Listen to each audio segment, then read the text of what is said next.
made a film like this, you know. And I think this is the war story you all should see, because ideally, like, all these guys are the real, sort of heroes of Marcus wars, and like all these guys are usually the background of all the US-made war films. So I mean, I was reading about you, and you make documentaries and stuff. You want to sit? We can do a sitting Q&A. Okay. I guess everybody could come forward also. Yeah. Yeah, make it smaller. Yes, yeah. So I just wanted to know, I like the magic realism part of it also. So how did you arrive at a story like this? I was living in Syria in 2011 when it started, and I used to make documentary films. And when the war started, I suddenly couldn't make documentary. I felt at this moment that the reality is harsher and more graphics than a cinema image can reflect, direct image.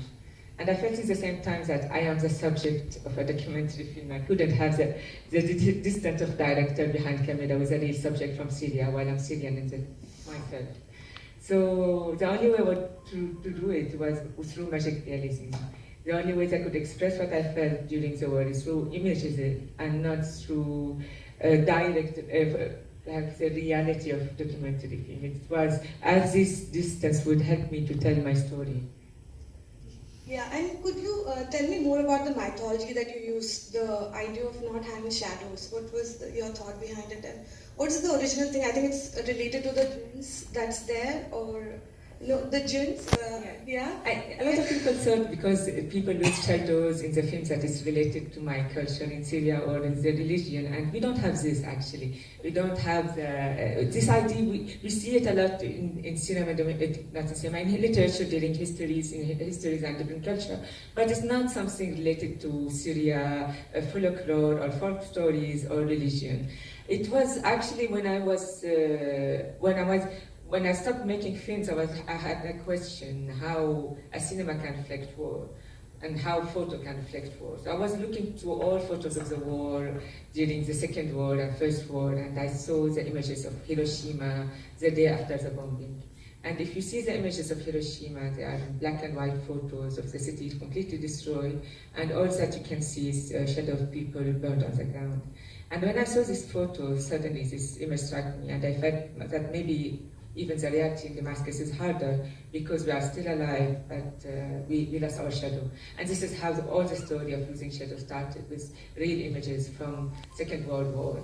And at this moment, when I started writing this script in Damascus, I felt that this image of losing shadow is something I couldn't express in words, like the feeling of someone who lived the war experience. And later when I left Syria, I discovered it's one of the symptoms of war, of trauma.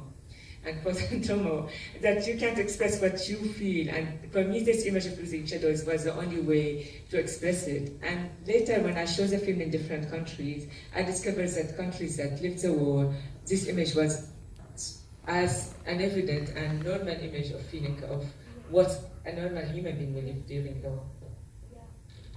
Yeah, the other thing I wanted to ask was, where did you shoot it and who was your crew? I believe it was an all-female crew you had, most of it.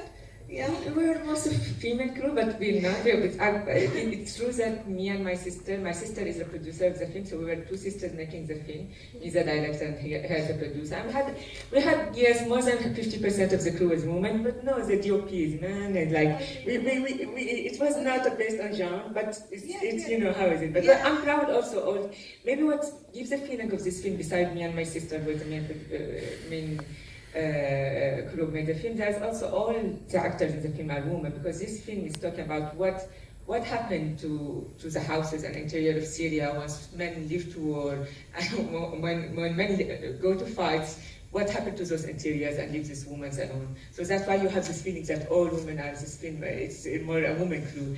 But so we had to shoot in Lebanon because we couldn't shoot in the film in Syria, but we shot it in the border of Syria and Lebanon. And we shot it all around Lebanon because it was very difficult to recreate Syria. I wanted really this film to reflect the authenticity of Syria. And even if Lebanon and Syria is 2 hours by car, but the landscape, the architecture is different, the culture is different. So it's a real effort to make it.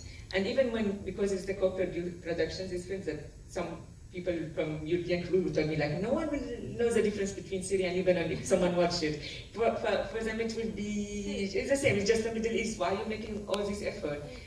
But for me, it's like, if a Syrian watches this film and don't feel it's reflected, I would feel like I lost. So basically, when I showed the film for Syrian, it's the first test screening, and someone asked me, how did you manage to shoot this film in the besieged area? I know this area, and I was working there, and then I felt like it paid off, you know. Yeah, and I believe it was a long struggle for you to get the cast and crew together. There were visa issues and stuff for this shoot. Yeah, and are you blacklisted? Somewhere I read that you're blacklisted. So what does that entail? You're a blacklisted filmmaker. So what are the challenges, and like, you know, yeah, could you tell us more about it? The thing is, this film, the production of this film reflected all our situation as Syrians. So all the difficulties Syrians face now, just being Syrian in exile and refugee state, or inside Syria, this film is reflection. So the leader actress couldn't get a visa because she asked asylum refugees in Paris, only to get her visa one day before shooting. And all the difficulty we had, the casting was very hard because all Syrians are in diaspora in different countries. The main 4 actors are one in France, Berlin, Lebanon, and Syria. And it was very difficult. All the production process reflected us as Syrian, because we wanted to make it with Syrian team. And at the end, also the blacklisting thing. Yes, it means you have the blacklist. Means once you come to Syria, your name will be on the border, and they will take you. This is what they talk in the film about the blacklist and so on. And you, in a country like Syria, you could be blacklisted just by being a filmmaker, because just to tell the truth is the worst thing. Sometimes the accusation of being a filmmaker and filming something is worse than having a gun in your car. And this is why you see the taxi driver running away with the camera, and it's an homage for all the filming happening in Syria and the difficulties happening to make a film. And I also felt it so tough to stay apolitical in a situation like that. A mother only worried about her son eventually also becomes a political, entity. One very nice thing, I'll just go back to the first thing I mentioned. Like, what I liked was that these are all the characters who are usually background stories and the typical US war films that we see, like, Matt Damon coming and killing, and all these guys are actually peeping out of their house windows. But it's nice that in this film, like, you consciously took that effort to not show any police officer, except once, when he talks about the snow and when he talks about, his friend or getting the body of his friend. So was that a conscious decision for you? I didn't want, even if it's a political film decision, like where to place the story, the film is in besieged area, and who is in the story, its characters, the main characters. This film wasn't made to talk about propaganda or analyze politically the film situation in Syria, and the dialogue don't talk about it at all. I even, at the final version of editing, took all the dialogues that explained a little bit and left only the dialogue that normal daily dialogues that Syrians talk without very big discourse about what's happening and stuff. So because also I believe the film can be political without announcing that they are political, but that just by sort of story, places, and who is representing it in the same time. And this story, then a lot of people ask me why the scene of the soldier, that's the scene of soldier, and everything stopped, and they talk about the war. Because when the war started, it was a public movement and rapidly escalated to a civil war, but it didn't start like this. And when the army also came and destroyed villages, everyone had suddenly, all Syria became black and white, and the enemy, no one wanted, like neighborhood, friends, families were separated and becoming black and white, and no one, you know the situation in civil war, so it's the enemy that one day before you were having dinner at a friend, suddenly it's the enemy that can make any cruelty against you. So in this film I try also to see the soldier, to show the soldier without shadow, because people in Syria who are with the cruelty of war, they have all the right. They forget that sometimes the other part also lost a lot. No one winning war. No one actually. There's no winner. Once this war will finish, no one will win it at all. We lost at all a lot during this war. So this situation, we forget that also in Syria, the soldiers don't have the choice to go to army or not. If they don't go, they will get killed or tortured. So this army that is destroying villages and coming and you know, is the enemy doesn't have the choice but to this. Yeah, It also is the in the peace person. of the war, yeah. Yeah. And that's so beautiful. I also like that at the end of the day we are caring about the young son, like the future of that country. I was also thinking, at what point does one get used to the bombings and the shellings? Like it's always in the background, like the. So I mean, can you tell us more about the situation? I think it's yeah, like you know, how does the normal life or normalcy resume? When do you decide to step out of your house? What is, you know? Can you tell us more about that? Yeah. Yeah. Maybe we'll talk this and then we'll open it to the audience if they have questions. But this is what I was saying, that in when people watch the film about Syria, they have expectation how Syria should be and should look like, and how the situation the person living in war should look like. And all the film you see all the war, all the bombing happening in the background, and actually people not really reacting to it as a normal day, normal, because it's happening normally. And you have to continue your day to find the necessity, to find, if you lose your control with small details happening every moment, you can't survive the day. And so at the end of the day, how would say it's because someone like, we know, like if you're used to it, or in shelter, or in the house, and there's a bombing non-stop, suddenly it's not becoming abnormal. And a few elements that like the electricity or the washing machine that you see at the beginning of the film, when she loses her nerve, she handled everything, the attack of the secret agent and the bombing, but when the washing machine just stopped, she couldn't handle it anymore. And this is what's happening in Syria, that you are strong all day, you try to be this strong person, and suddenly just small details that you are not prepared to make you hysterical. Yes, even making you break down sometimes, like a small, really unexpected, because you are not protected, you are not trying to defend yourself from it. Yes, it all stacks up also. So I think it's a good time, we can just start, we can let audience ask some questions, and then we can continue the discussion as well, yeah. So if anybody has any questions, please feel free to ask.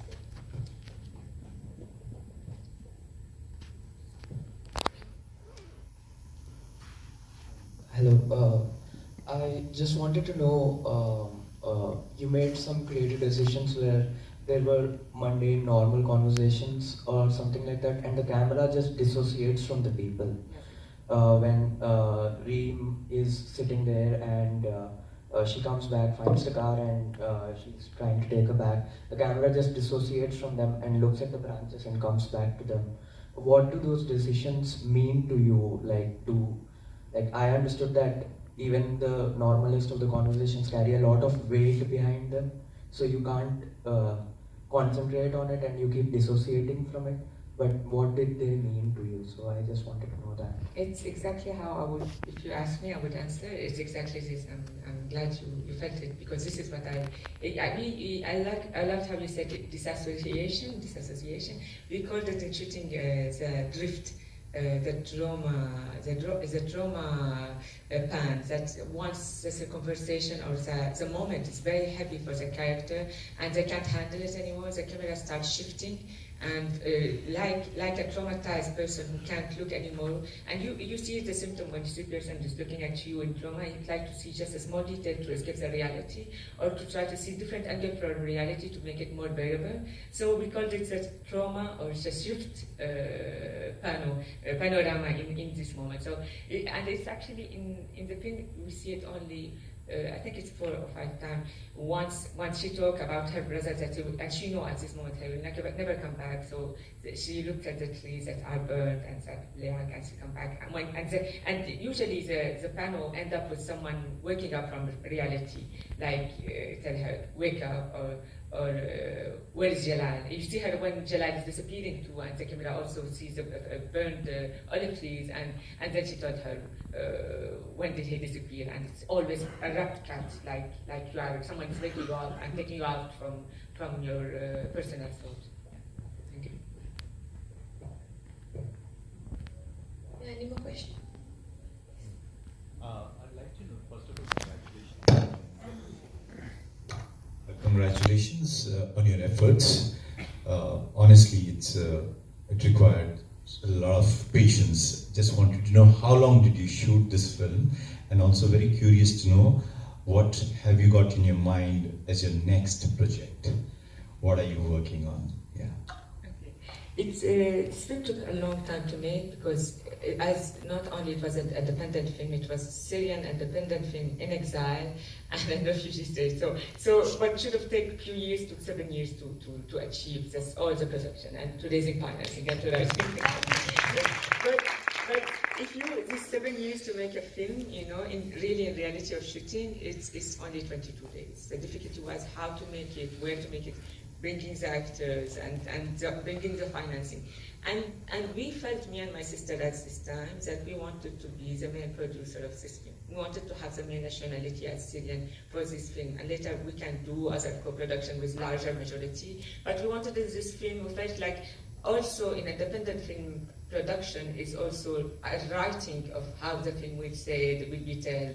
It's not only production, and you will know this in every independent film, first feature film is always someone that care about the film more about making money. As my case was my sister, in a lot of cases it will be a friend, a family member, a husband, or a girlfriend. It needs more than just to make, just the desire to produce a film, to make a film, first feature film, especially with this condition. And but I'm hoping next film will be easier. It won't take 7 years. And this film is the second film I'm preparing. It got the Bomia Award announced in Berlinale this year for the treatment. And it's called Nuzuh. It's a story of it's a completely different story about this film. It's a coming of age story of a little girl who lives in Damascus, and her father doesn't want to leave Damascus because he doesn't want anyone to call him a refugee. He will survive bombing, everything, but not someone looking at him as just a refugee and as a victim. So she lives in this house, and suddenly a bomb falls on the house, and that ceiling is completely destroyed. And what should be a disaster open suddenly the ceiling, and the girl for the first time sleep under the stars and sees the neighbor's son. So the tone of this film is completely different from the Leila My Shadow. It's with a little bit of humor, a little bit of love, a little bit of different age, and it's summer here, it was winter. I think at this film I can deal a little bit with the humor, the story, because now it's more than 7 years, but you know, dark humor needs tragedy plus time. But at that time when I wrote Today I Lost My Shadow, it wasn't possible, neither for me as a filmmaker, nor Syrian to accept the humor of the situation. You see this in a lot of countries who survived war, like Palestinian cinema, Lebanese cinema, and Bosnian Herzegovina cinema. They all waited for a long time, like years, to start to infuse humor to their film.